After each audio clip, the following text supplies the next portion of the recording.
En milieu partagé comme dans l'entreprise, limiter la propagation du virus, c'est adopter un certain nombre de comportements. Ils peuvent être différents selon la taille ou l'usage du local ou selon le nombre de personnes présentes, mais dans tous les cas, il faut aérer pour renouveler l'air et désinfecter les surfaces. Faisons le tour ensemble. Dans un bureau individuel, une règle d'or. À chaque fois qu'un visiteur entre, on met son masque.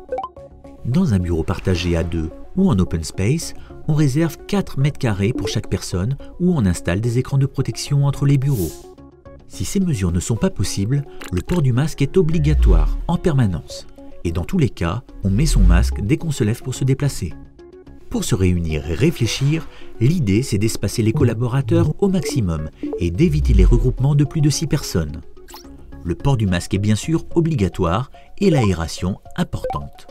Le mieux, c'est encore d'organiser des réunions à distance, en visio ou au téléphone.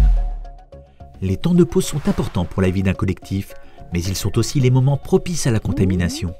Donc en salle de pause, on est sérieux. On limite le nombre de personnes présentes sur la base de 4 mètres carrés par personne, on se lave les mains en entrant et en partant, on porte un masque quand on se déplace, on ne s'assoit pas juste en face d'un collègue, on ne partage pas la vaisselle ou les couverts, et toujours on désinfecte toutes les surfaces et tous les objets touchés. Si vous accueillez du public, soignez la salle d'attente. Retirez des sièges pour espacer ceux qui restent. Retirez les magazines tellement de mains les touchent. Désinfectez le siège utilisé une fois le visiteur parti.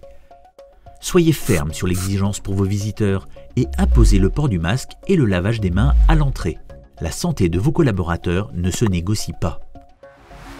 La prévention ne se réussit pas seule.